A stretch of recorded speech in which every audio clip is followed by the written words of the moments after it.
Welcome back. Glad to have you along tonight. 2012 gets closer each day. The Mayan calendar and 2012. What's the real story? Is it going to be an asteroid, a comet, the 12th planet perhaps? Is it nuclear war? Maybe a catastrophically deadly and virulent pandemic? Or massive climate change of some kind? Or is E.T. coming back to either eat us all up or take us all away? Or is it just the end of the Mayan stone calendar? Because the carver died, went on strike perhaps, or maybe he just ran out of stone and rock to decorate. That argument has been put forth as well. People, of course, have been predicting the end of this world of ours for, well, forever, with the appearance of each blazing comet, and after every eclipse or huge earthquake or tsunami, people say, well, the end is coming. If nothing else, 2012 is surely a golden opportunity for hustlers and opportunistic filmmakers, screenwriters, authors, radio and TV doomsday guests. You'll see it all in the next couple of years and probably get sick of it. Some people already are tired of it, me being one of them.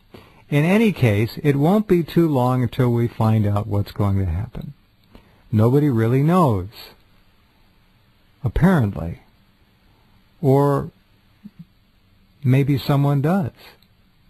You'll be able to perhaps decide that for yourselves after the next couple of hours. With us this evening is our friend, colleague, and pal, Cliff High, who called me a couple of weeks ago and in a rather stunning conversation told me that he had figured out most of it, and that what he figures is absolutely not good news.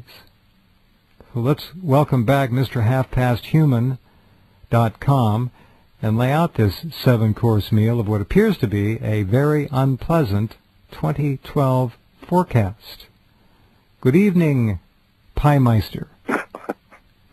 Hello, hello, Jeff. No, and I didn't discover it all, or even most of it. All I've done was add a couple of nice little twists that validate somebody else's discoveries. Well, I didn't sleep for a couple nights, thank you. As I know, and I've been very upset I was rather intensely upset for that first week, because I love mathematics, and mathematics usually, well, has never lied to me, and I do strange things with mathematics that frequently place my life at risk, make domes out of very thin material that technically, mathematically, should support my weight, and then go it up and see, that kind of thing. So I like math, and when the math validated this Patrick Garrell's position on some stuff, and then I was able to add further reinforcement to his already pretty rigorous research, it made for some uncomfortable sleeping indeed. This fellow Patrick G-E-R-Y-L, Garrels, has been kind of beating the solar issue for quite some time. Now, you first became interested in his work how long ago approximately, and how much of it have you been able to go through, and what led you to your kind of taking it a step further, if you will? Well, actually, I've only recently discovered his work here, just a couple of weeks ago, really.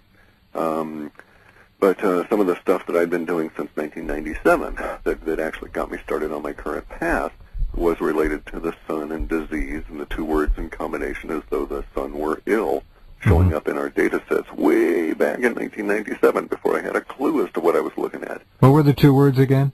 Sun disease. Sun disease. Right, and sun as in soul, not as in Stanford University network for which I was hunting. So I abandoned my fleeting hope of riches and set about becoming a rather strange fellow out here with doing odd things with computers. But nonetheless, because I've had that in there so long, I've been intrigued by this, and then I ran into the work of Maurice Cottrell, who has done a lot of work in books that you can read, the Mayan prophecies and the Tutankhamun prophecies. Oh, he's been on the program here. He pronounces it, as we both know, Morris, but nonetheless, yes, he's free to pronounce it any way he wants. But yes, he's a very bright man, and sent me some material I haven't even told you about. I need to send this to you. I just remembered that just now. Anyway, well, I have all of his transparencies. And, oh, good. Okay. Yeah, and I've done the matching My issue with his work is the same as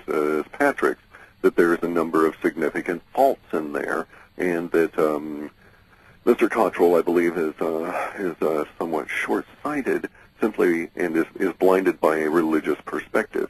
Mm-hmm. And a quick example is that any time he runs across a two-dimensional representation of the Merkaba, which is the intertwined tetrahedrons that is really a symbol for hyperdimensional knowledge, he sees it as the Star of David, and he makes the assumption that, oh, this refers to, Judaism, and Judaism shows up here, and thus this is all pointing back to, yet another visitation of another Christ figure, which is all well and good. However, if you just take it one step further and start looking at some of the other math that's encoded in there, as well as the Merkaba as an actual representation of a hyperdimensional object, you get a different view entirely, which leads you, unfortunately, to Patrick Garrell's set of assumptions and conclusions, which are rather nasty for us all in a very clear and present danger kind of a way. Right. Tell us about who this Garrels is now. I've heard of him, and some of you. And I never had. I found out that the fellow is a unschooled but highly educated individual, and so I like him. I'm that same way myself. Yeah. And his vision is not tainted by any kind of academic leaning. He had made some rather staggering observations around the relativity theory, which turns out to be true. I went and actually ran across him because a German friend of mine sent me an interview of his that he'd done in German. And I listened to it, and I was very intrigued, so I tracked him down and found out he even has some interviews in English, and he's written some books in English, which are quite staggering. And then I go on in and find out that he is also basing his work on Cottrell's findings that take you up to a certain point. And within that work, there's some very specific, cannot be mistaken mathematic clues. And if anybody really wants to doubt it, they can go and read both Cottrell's Mayan prophecy and then Garrell's work, and you find that these very specific kinds of numbers used and found within the Mayan codices everywhere, and also within Egyptian constructions as well as actual hieroglyphs, all point to a certain set of conclusions that are basically unmistakable in terms of if you've ever seen the math before. And you need to get into specifics to understand it, and I get at that point in a little bit. But basically, here's the reason I was so interested in all of this. It's pretty evident now that the whole solar system is involved in some kind of giant upheaval that here on Earth they're trying to sell as global warming, and that basically all of the planets are involved in some form of climate crises, if you will. We needn't label it any further than that. Since all the planets are involved, and we know there's not, or at least we suspect there aren't SUVs trucking around on all the other planets, we know it's not humans that's causing it. Our theories had matured over time here because there were more and more words showing up within our data going to the idea of magnetics that had gone bad or gone wonky. And so I came up with the label, the big squeeze, which led to a postulate that there was some form of external energy that was causing this big squeeze effect. And that's always been rather troubling, because in order to postulate the external energy, you want to have evidence for it. It's not intellectually honest unless you have some reason for thinking that that energy is going to exist. And there are a number of reasons to think that. The alignment of the Earth through the Sun to the dark rift in the galactic center is going to occur in 2012. Whether that's pertinent or not anymore is probably no longer really the case. We need not postulate, after reading Garrell's stuff, we need his theories as to how all this goes together based on what the Mayans and the Egyptians have encoded in their history that they wanted us to find. It's no longer necessary to postulate an external to the solar system cause for any of this. So internal to the solar system, not a galactic wave or anything like that. It could be indeed that those such things are going to occur and are likely to occur and as can well. Occur, but they needn't be involved at all in what we're facing in 2012 Gotcha. and what we've had happen to us 3 times over the last 40,000 years. Something else that's evident, if anybody's ever looked at humanity, is that we're a species that is suffering from a huge amount of amnesia.